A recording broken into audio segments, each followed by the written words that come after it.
Welcome to my launch party. Today's all about me.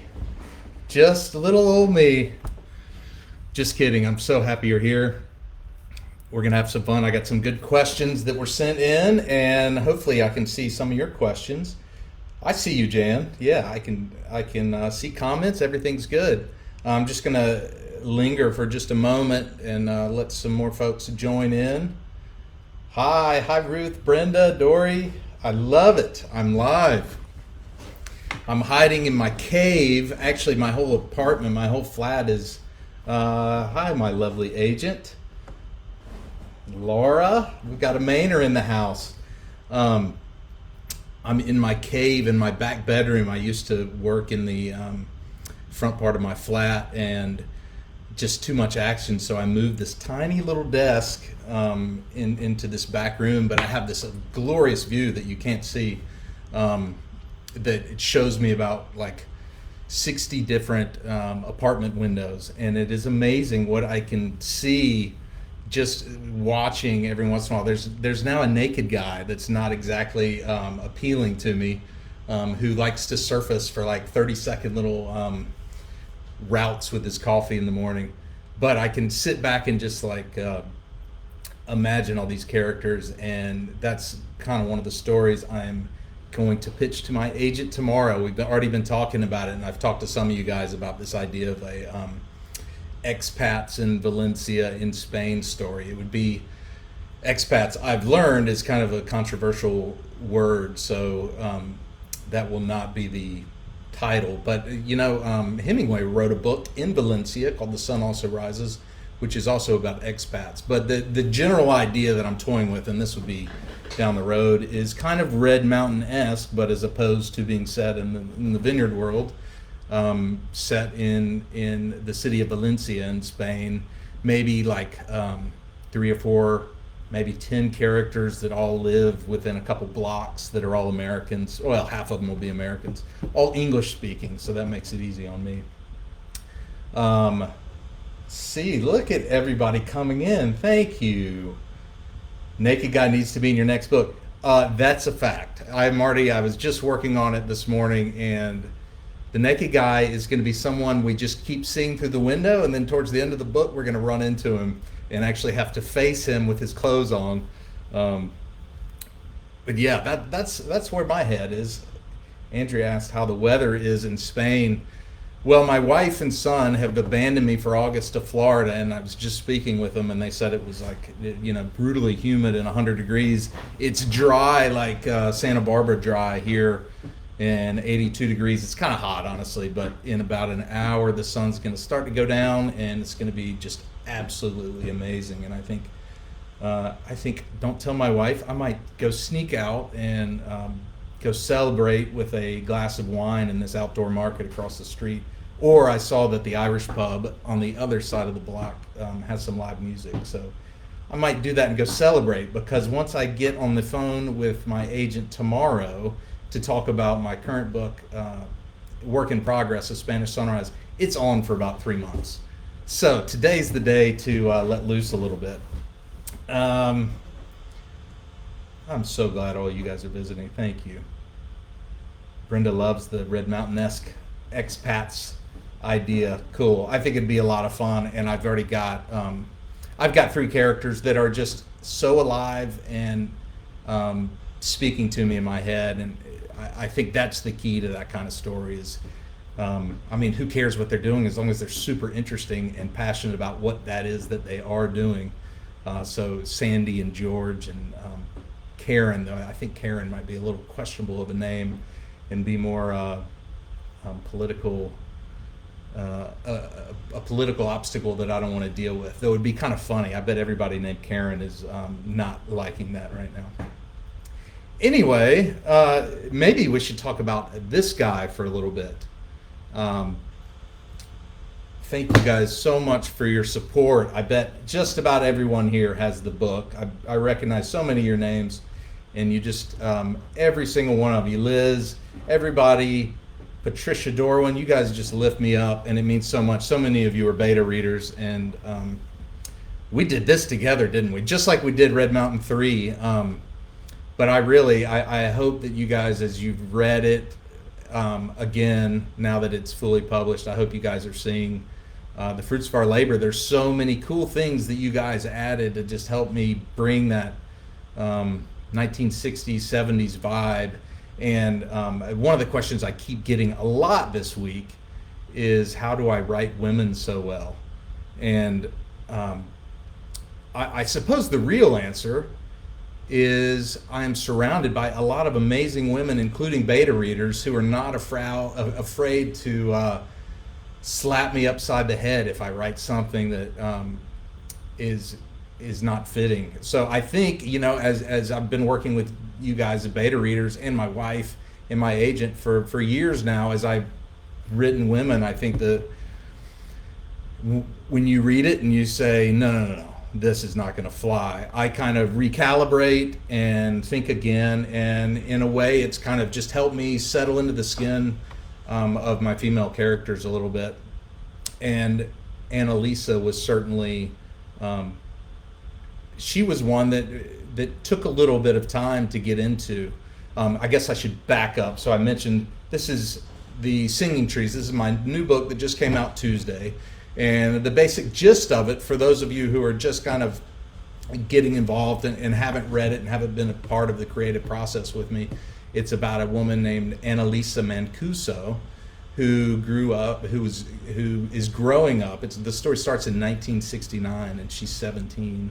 She's growing up with her Italian grandmother. Her parents have passed away in rural Maine, in a town I made up because I had originally was going to set it in a real town, and as I worked with more Mainers in some cool Facebook groups that are really into history, I realized I was going to really royally screw up if I tried to pretend I knew what was happening in the 60s and 70s in actual towns.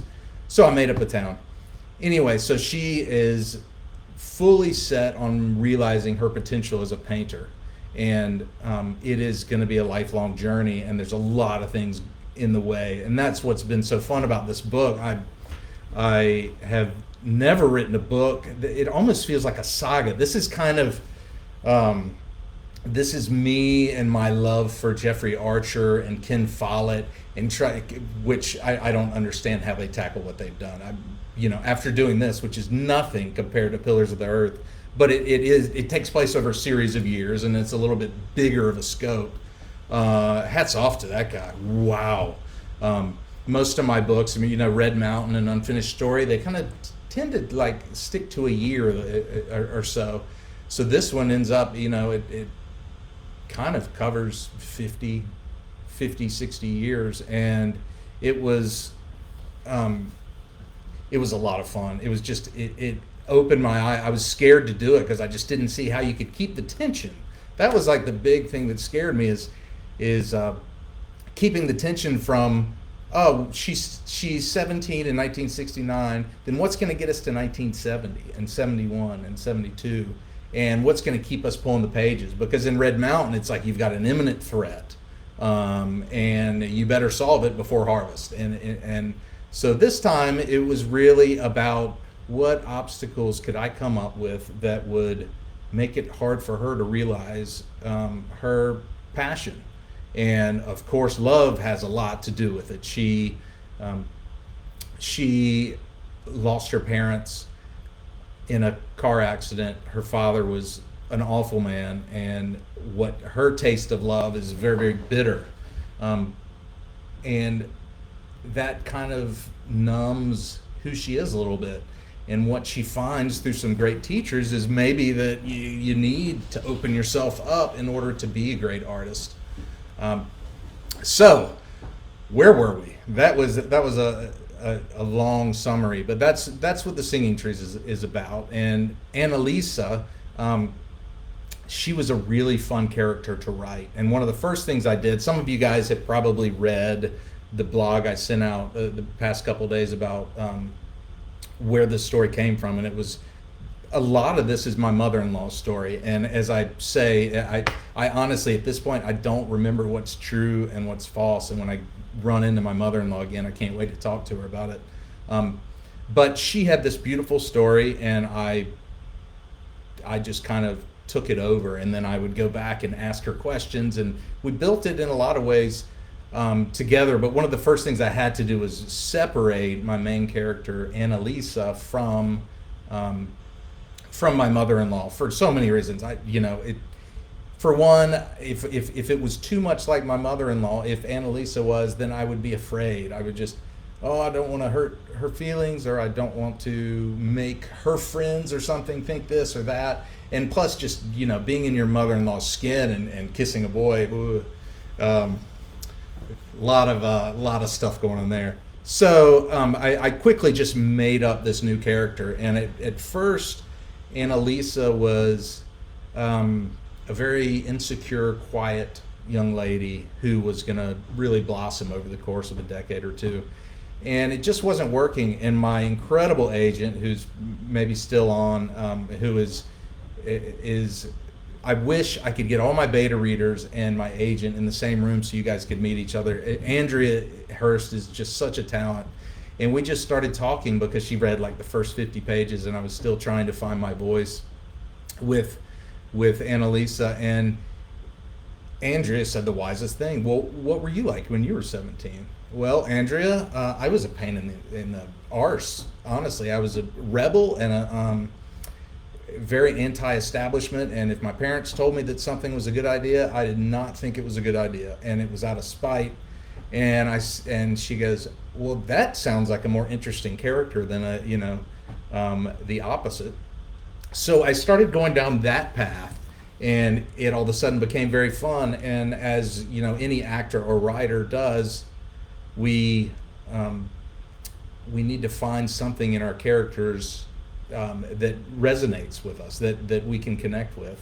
And that's where I started to dive in. And then somewhere along the way, I'm sure all of you guys have seen the marvelous Mrs. Maisel.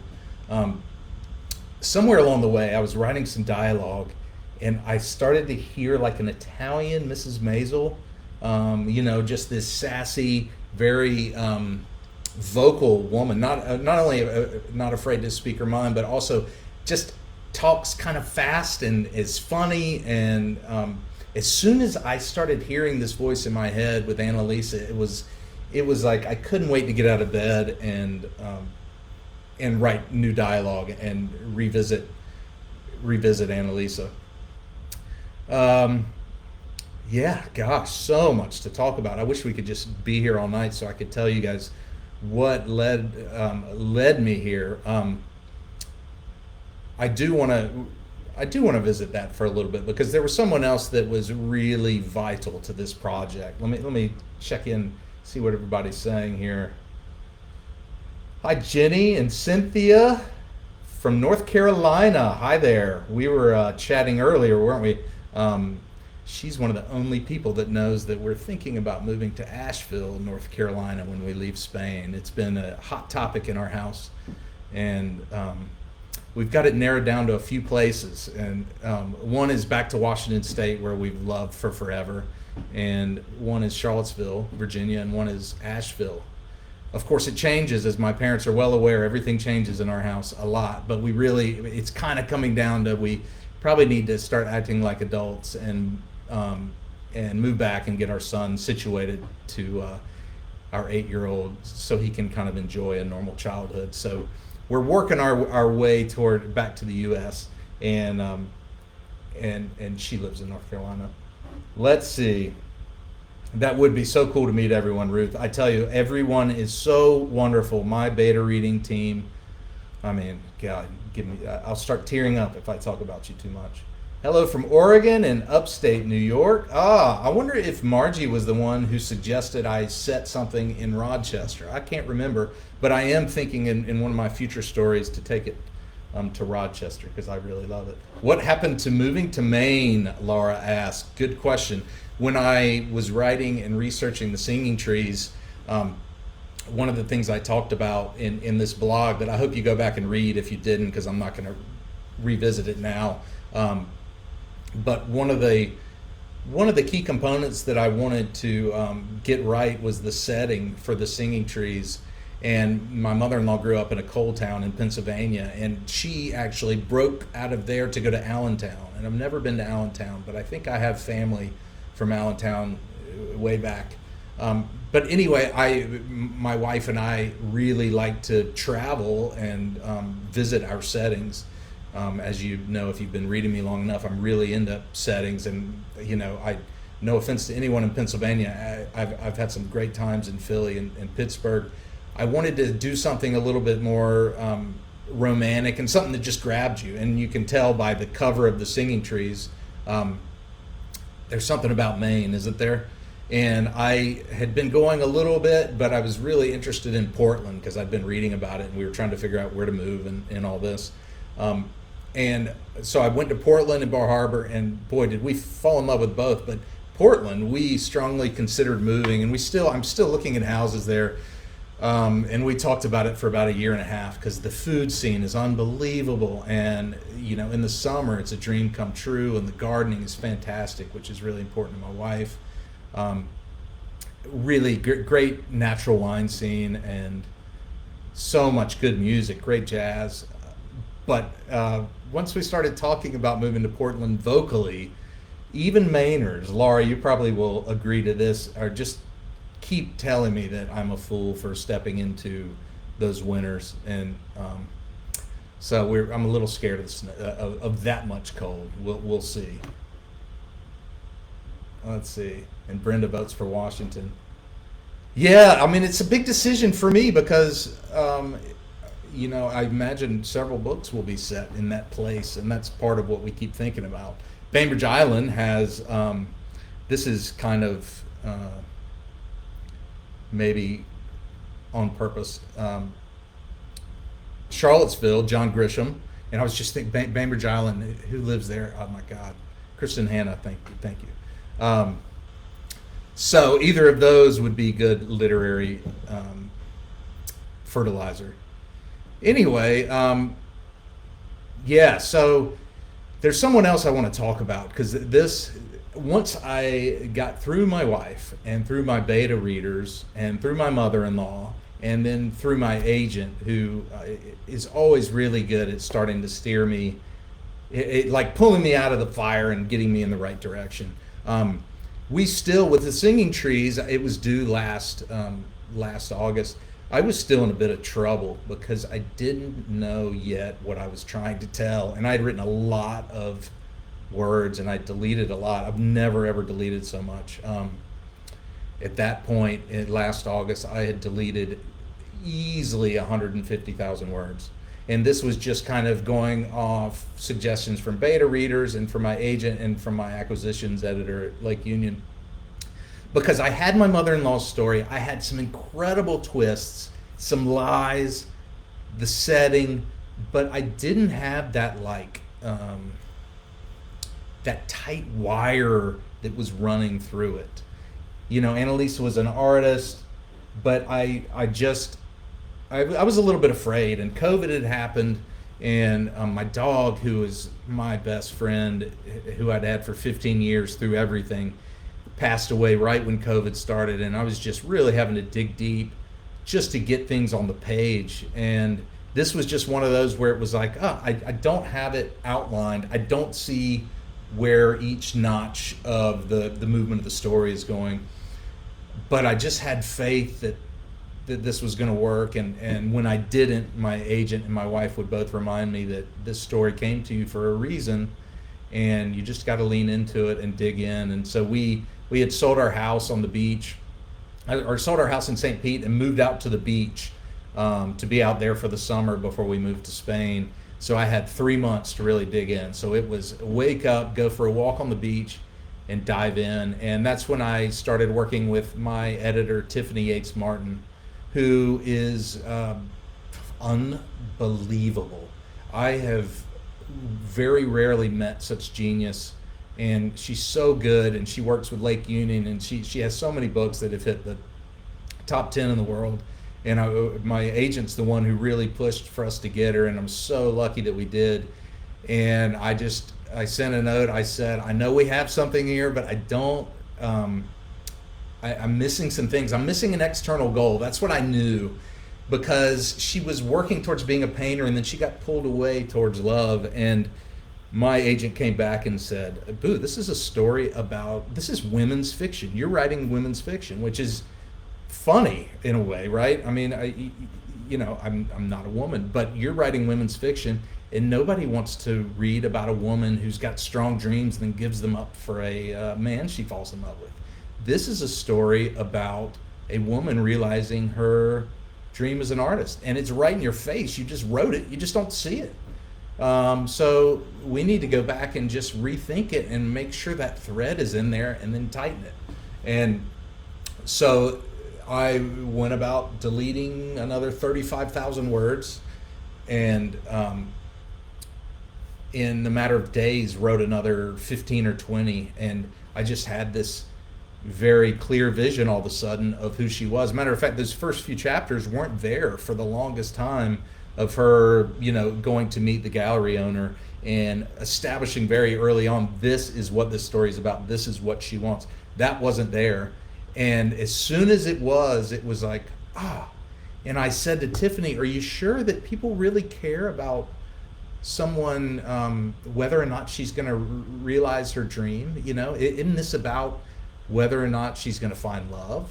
And she said 100% people will care about her realizing her dream. That's what life is about. I just got chill bumps, just like I did when Tiffany said that to me.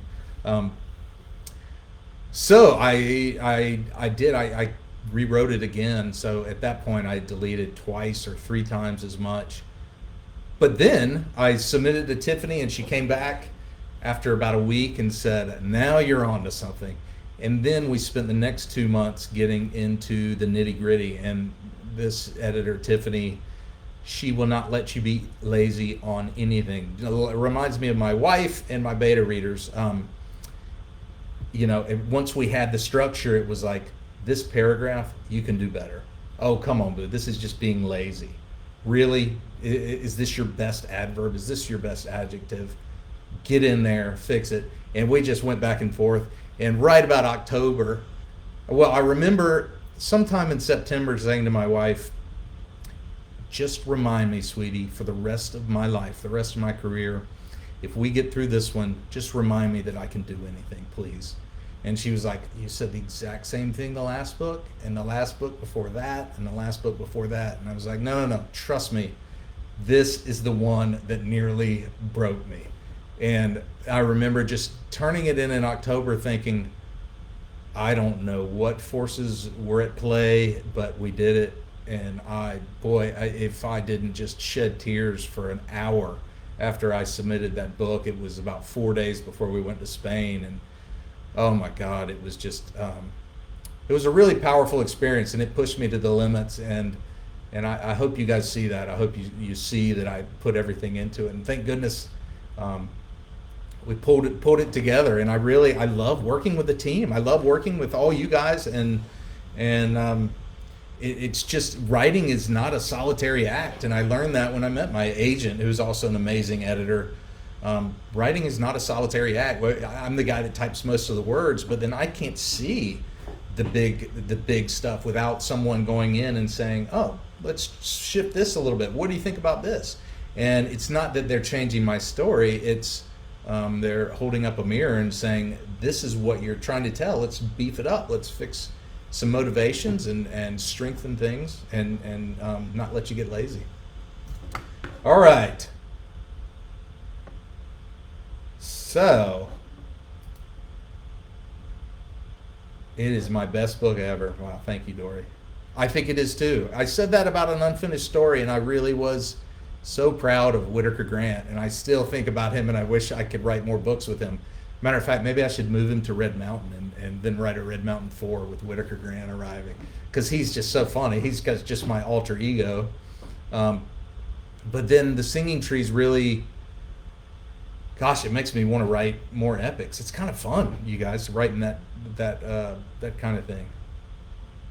Especially when you weren't living during that time, and I had to really learn the time period. And it was fun going down that road, especially my dad just barely missed being drafted, and my uncle was drafted, and my father-in-law was drafted, and so learning the ins and outs of that took a lot of work, but it was really interesting. So you guys, please, I've got a few questions that were sent in. Please feel free to chime in with anything else. Let's see. Oh, I like this question. Do you have any weird habits with your writing? And that same person was asking, what does it look like from seed to print? The whole idea of the story. I think I just gave you a lot of that with this one, but quirky habits. So for the longest time, ever since I wrote my first thriller, Low Country Punch, I had this really cool globe that lights up, and I kept it on my desk, and whenever I turned on the globe was kind of like, it's go time, this is creative time. And when we moved to Spain, I think I packed it up, and so I've since replaced it with a beeswax candle that has a little bit of lavender in it, and so I've got like a whole routine these days when I write, because I find the more time I spend getting into a deep creative space, the more fun it is. So I have a bit of a ritual of waking up, or as I start to write, maybe I'll go for a walk or do some yoga, and then I'll just sit in silence for a little while and really try to just quiet my mind and let go of all the business aspects of being a writer, or the reviews, or what people are going to think. And then I light this candle, and as the scent hits me, it's kind of, and as the light kind of flickers, it reminds me of that globe that I always had. And it's kind of just, this is your mystical time, boo. Jump into your deep brain and into your imagination, and have fun. So that's how I pretty much start every session. Sometimes it's like 30 minutes of this ritual, but I find it instantly allows me to connect deeper with the characters, which maybe means one day I won't have to delete as many words as I do now. But that's just part of my process. I was listening to Laurie Frankel in a podcast this morning, and she wrote a book called 1, 2, 3. I haven't read it, but it seems to be making some waves. And she jokes that there's Anne Lamott, a famous writer, always talked about her pride in writing shitty first drafts, and I embrace that fully, because it gets rid of the voice in your head telling you need to be writing well. No, you just need to be writing and get some words down. And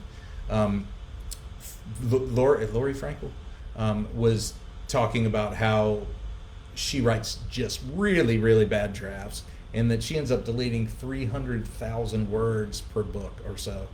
And as she said, it's really not a mistake. I mean, sure, you want to write. I would love to just write, here's 110,000 words. I deleted like 10 words and it was perfect. But you're just feeling out your characters, and sometimes you don't know where it's going. I mean, even with this book I'm writing now, I was outlining and I was like, I don't know where it's going, and it's not coming to me. The only thing I can do is just start typing, which puts you in their head, and throw something at them, and then start seeing what happens. And then you're like, oh, well, maybe that's the story. And in that case, then I need to start over and rework the outline. But you're getting somewhere. You're just slowly getting somewhere this whole time. And then, ideally a year later or whatever, you start to think, well, I don't need to delete anything. And I finally have gotten to where I am.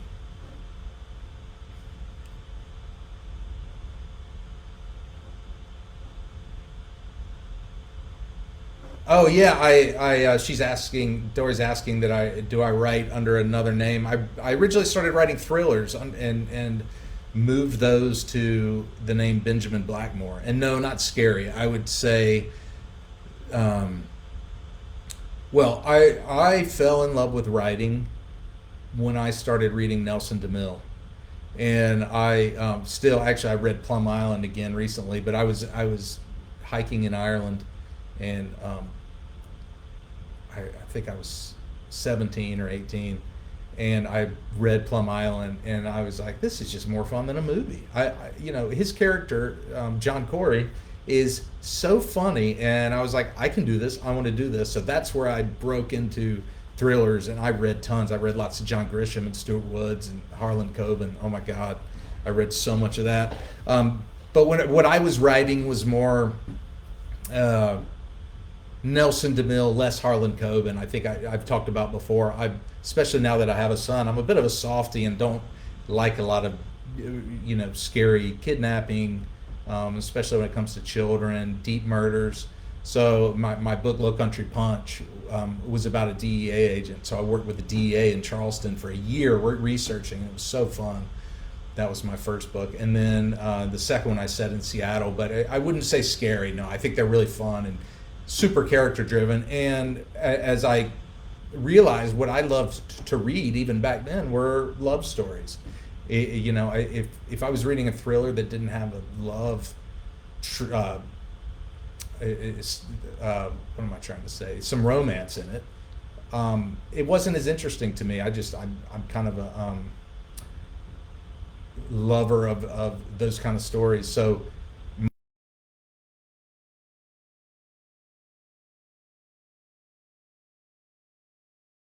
writing the Red Mountain Chronicles, I really found I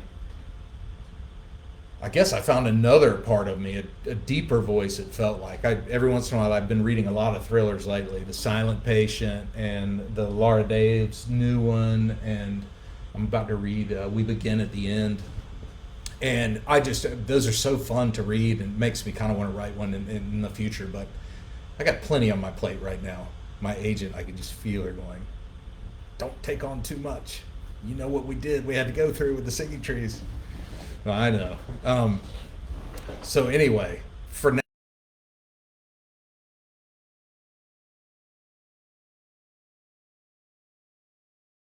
fiction, you guys. I've got a lot of female readers, but it's not fair to the guys out there, including me. So I think it makes sense with the singing trees to call it women's fiction. But I really do like the idea of uplit fiction or book club fiction, and as you guys have been reading me for a while know, I really just like to take not ordinary characters, bright and colorful and dysfunctional characters, but everyday people, and drag them through something really rough and see what happens, see how they come out of it. That really is uplifting to me, and it gives me a chance to grow myself. And it's really easy to write because I just think, what are the problems in my world right now, and how can I infuse those into a character while at the same time learning the lessons myself. As I say that, I'm thinking about the singing trees and what I set out to learn there. I think what I set out to learn there was, can I push myself to the limits and get out of it alive? Laura says, when you delete all those scenes, do you throw them in a folder for possible rework and use in another story? Yeah, great question. So I use a software called Scrivener, and it's really a dream for writers. It's just made for basically novelists.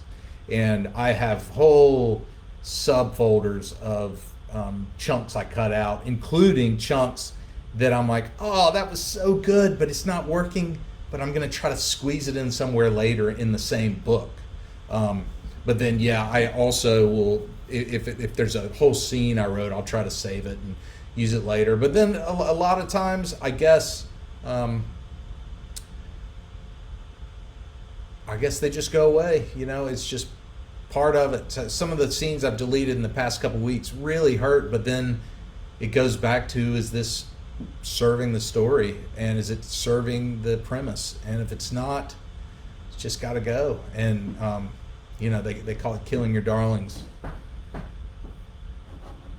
Andrea asks, what is the process like in choosing your book covers? We went through it with this one. I think ultimately there were some really cool covers that Lake Union originally presented. But so we got three ideas, and we looked at them and we thought, oh, these are really cool. I think I shared them in my Facebook group. But then I decided, or someone helped me decide, probably a lot of people, that it was really important to show that this book was set in Maine.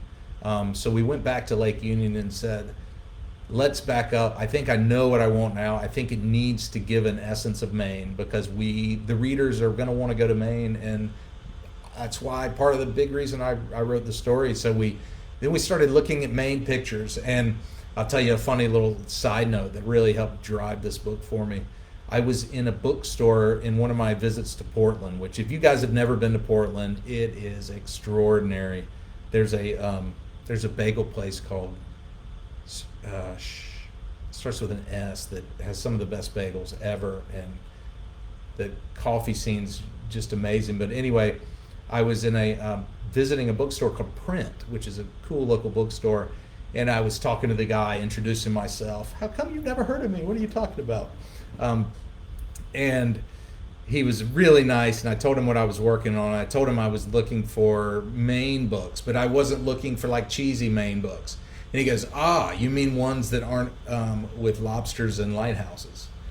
And when he said that, something really clicked in me, that I wanted to be careful. I didn't want to write some kind of, no offense to all the wonderful authors out there with, lighthouses on the cover.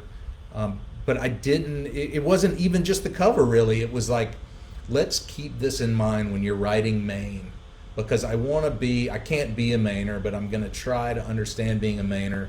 And probably one of the things that is so annoyingly stereotypical are lobsters and lighthouses.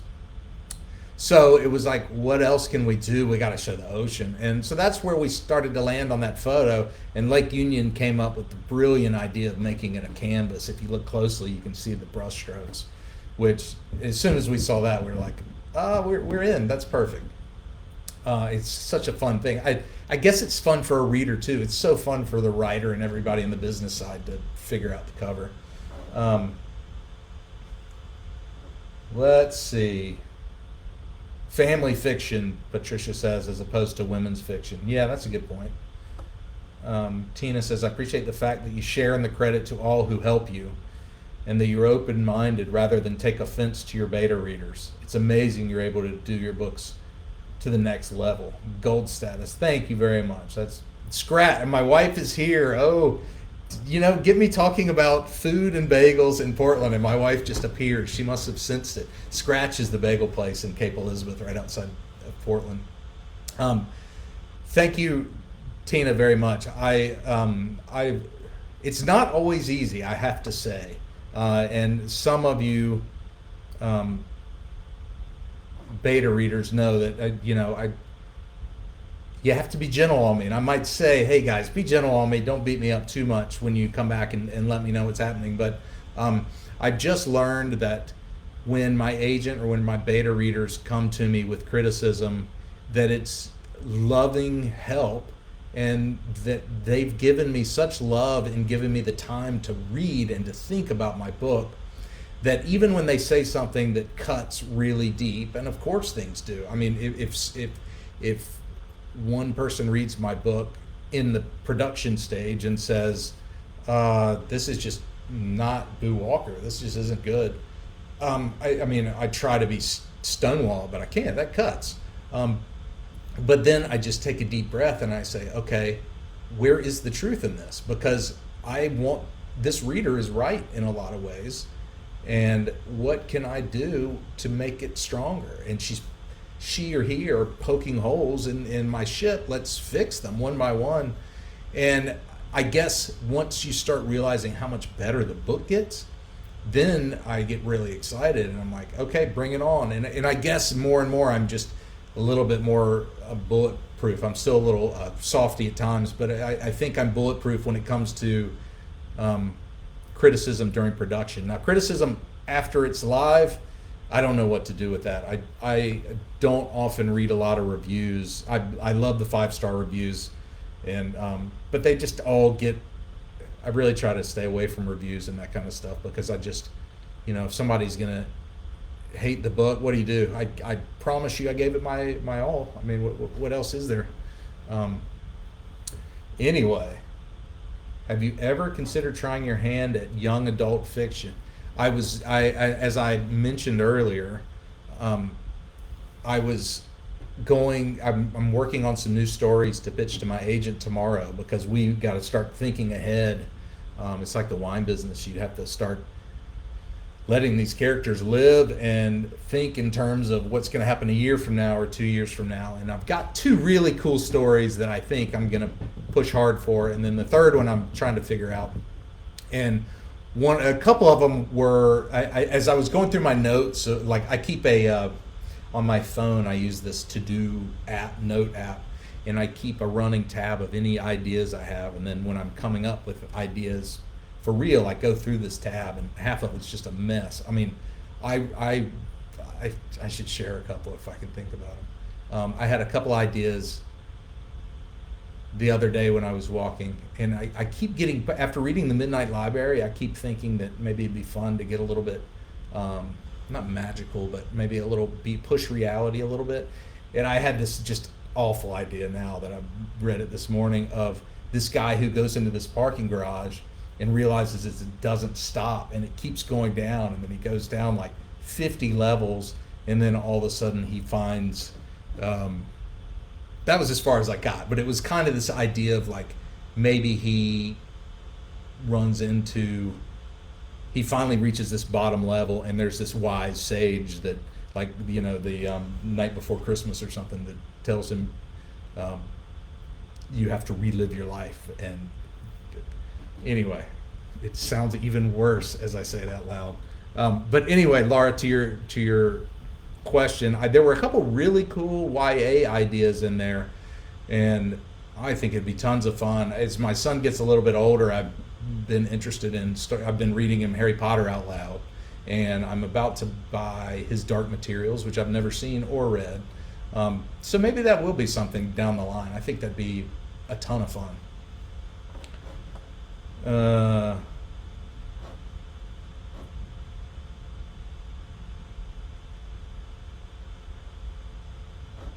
Anybody that is interested in beta reading, I've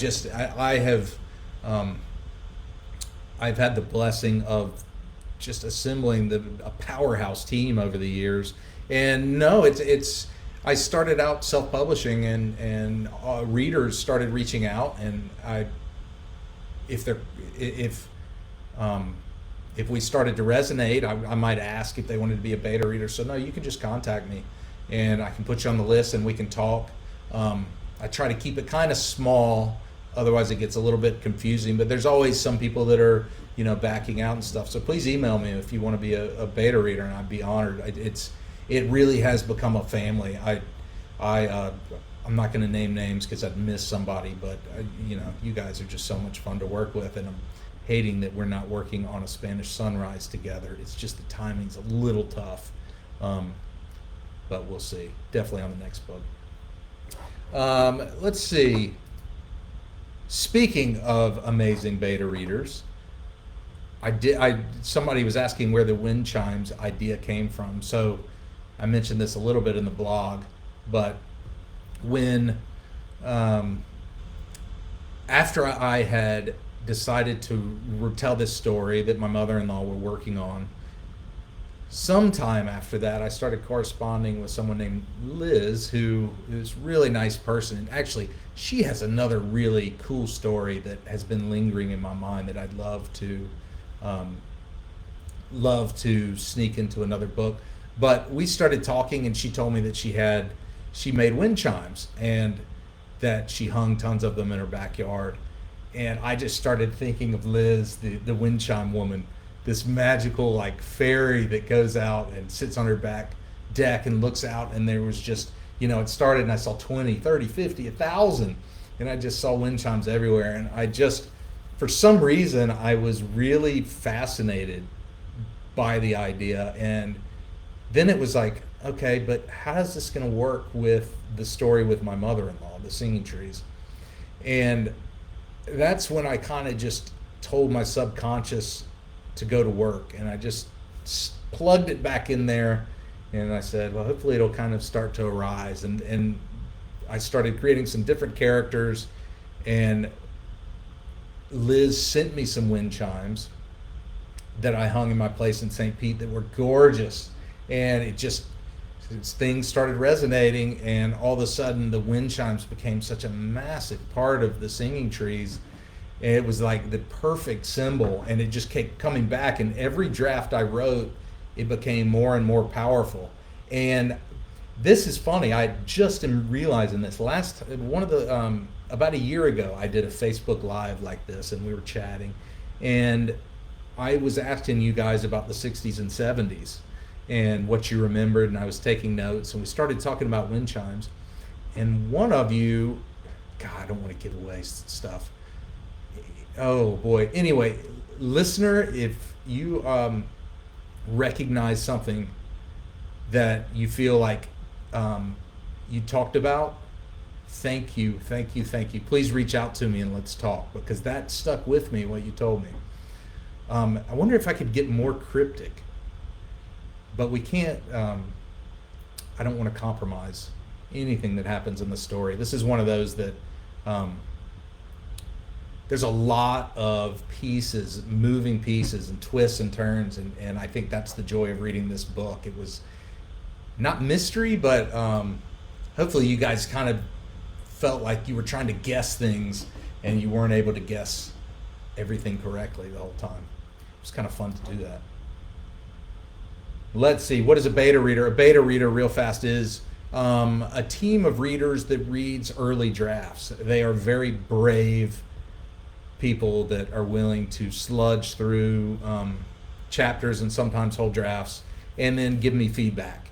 And this I was talking about earlier. This is one of the ways that I've learned a lot, because typically beta readers are big readers. They read a lot and they recognize things that I might not recognize. And over the years, I've had a lot of great beta readers who give me awesome feedback, and I go, oh God, excellent. Matter of fact, I had one beta reader who is actually a great friend, who has been breaking me of using, I think it's past participle, the ing, like walking, talking, breaking me of using past participle as, please don't quote me on past participle, it might be past perfect, but break me of that habit, trying to avoid it as much as possible, so he was walking into the room and blah, blah, blah. He walked into the room. That drives good story. Walking is passive. It's lazy writing. So these are the kinds of things I've been learning from beta readers.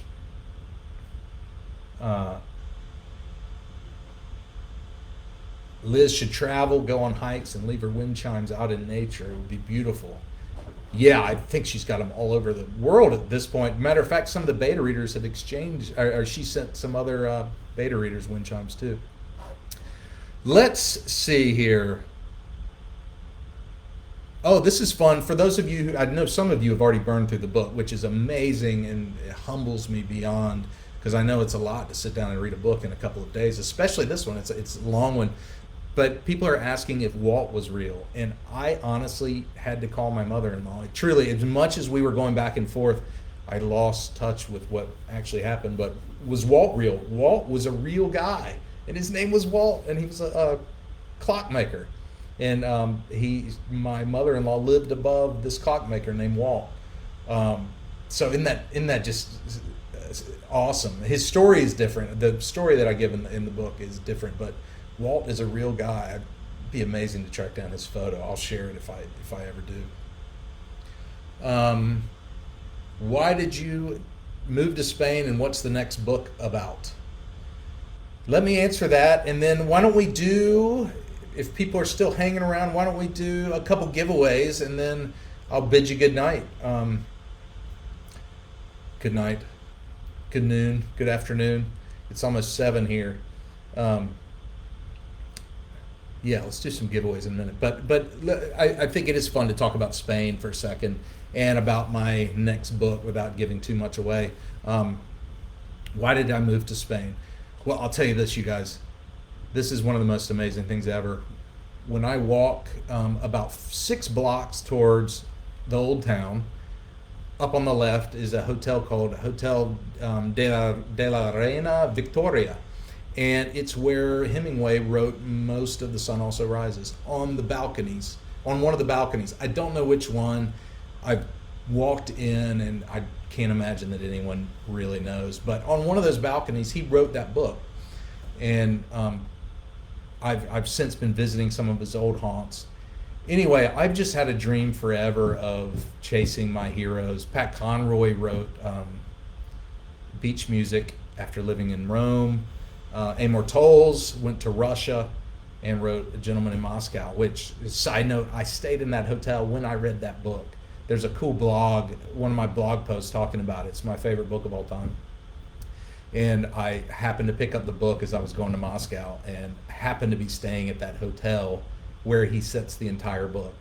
And that's not what made me love it. What made me love it is just, it's perfect. It's just such a good book. It's not page turning in the sense that it's not like plot driven, but it's so delectable. It's perfect. Who else? Anthony Doerr spent some time in Europe. So I've just been craving some time in Europe to write some new settings. And the moment I landed, I was already starting to think of what to write. And I was coming off this idea of I sure did love Eat, Pray, Love. And I love Under the Tuscan Sun. And there's a movie and a book called The Good Year, which I adore. And I just kind of set out I want to write something like that. However, as my brilliant agent was good to remind me of, I was not writing a memoir. I needed to focus on plot and retain that page turningness that I always try to achieve, and that is such an important part. I love reading literary works sometimes, but I really love reading literary works that have questions that are out there and goals, and there's always something that just won't let you go to sleep. So it started out as this kind of a good year, and then now I've got some really interesting stuff that's going to take you all to the way to the end. And I just got back my notes 2 days ago for this one called A Spanish Sunrise. It's about a guy named Baxter Shaw, who's an ex-songwriter who lost his wife and quit playing music and focused on raising his daughter. And after a very surprising DNA test, they learned that they have family in the south of Spain that own an olive estate.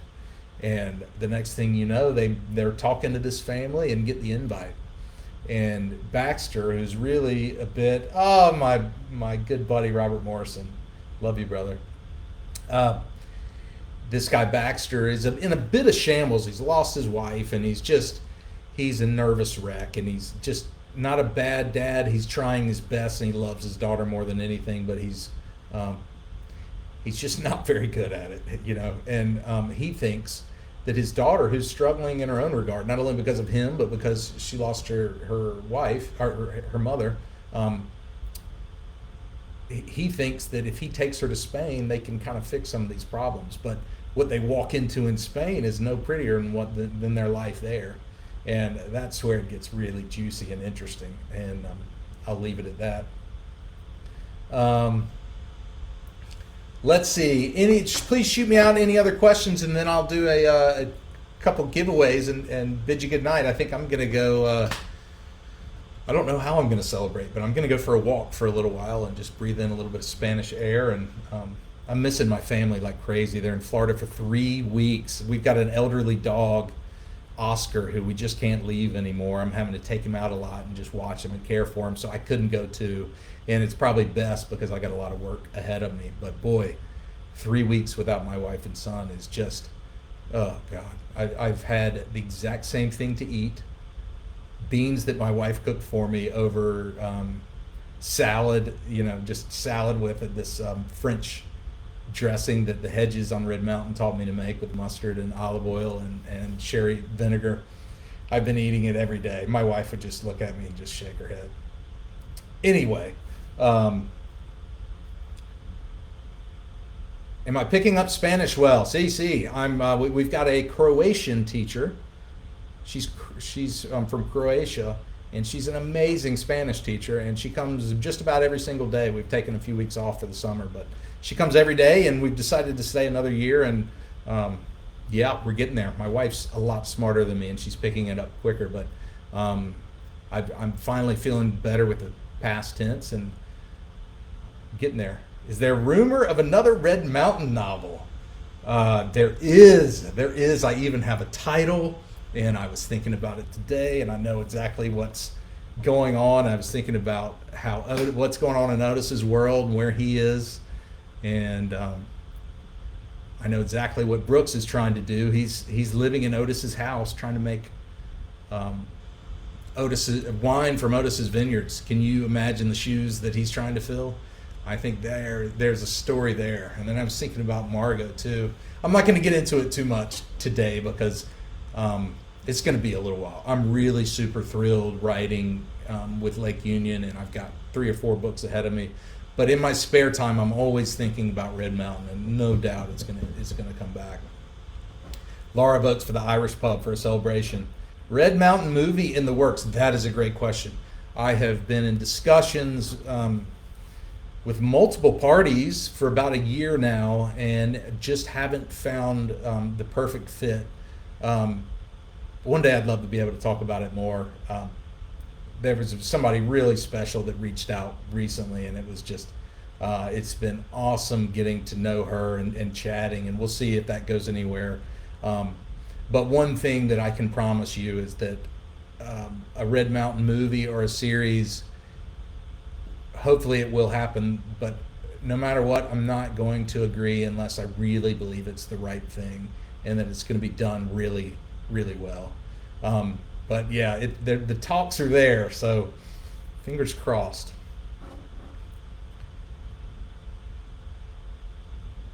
Can't wait for more Red Mountain, me either. Okay, guys, well, I thought I just want to ask one simple favor, and a lot of you guys have already done it, but if you have read The Singing Trees, please leave a review.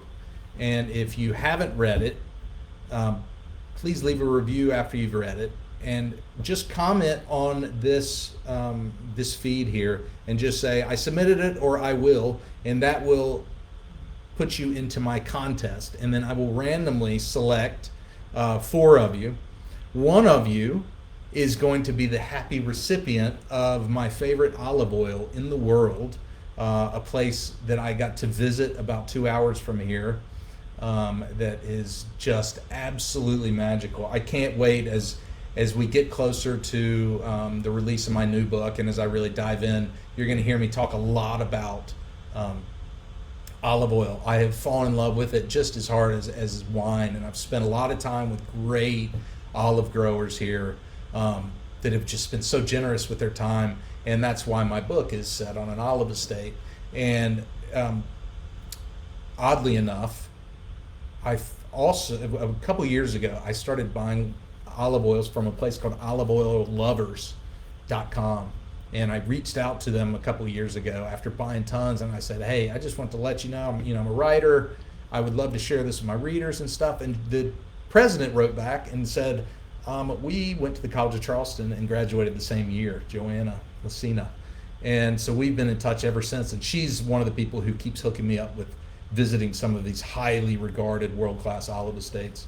And so anyway, I will choose one of you, and I will send you some of their olive oil. You need to be in the U.S.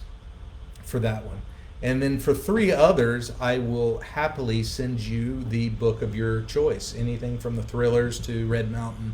I probably can't pull off signing them just because I'm in Spain, and though my Spanish is starting to come along, mailing things in Spain is not something I've mastered yet. But anyway, please, yeah, as you guys know, posting, what is the name of the olive oil? There's Masia El Altet is the name of one, and then the other one is Desierto del Oro, and it's over near Almeria in Murcia. Both of those are just 2 extraordinary olive oils, and you can find them at oliveoillovers.com. And please write. You guys feel free to write me if you have any questions. But if you wanted to get into some olive oils, I'd be happy to recommend a couple that you can order from my friend in New Jersey, and she ships them in the U.S. Anyway, yeah. So reviews. Thank you so much for leaving reviews. It is amazing how important reviews are to getting the word out, and I thank you to those of you who have already done it. I know a lot of you here have. I think that's about it, guys. I'm once again, I just want to say thank you for taking time to hang out with me today for an hour, and thank you for buying all my books and continuing to support me, and especially jumping into the Singing Trees, which you probably read the summary and were like, oh, this is a little bit different than an unfinished story in Red Mountain. But I hopefully there's some kind of consistency. It's still Boo all day long. I had so much fun coming up with the story, and despite a few real obstacles, the pleasure in realizing that book was everything to me. And I bet Andrew's been watching. We're just about to break the top 100, hopefully today or tomorrow, and hopefully it will soar from there. Thank you guys so much from the bottom of my heart. I hope you have a wonderful evening or afternoon and evening, and please reach out anytime, especially those of you in book clubs. I love to do this kind of thing, answer questions live. I'm all alone here, especially for the next 3 weeks, so look me up. Cheers. Love you guys.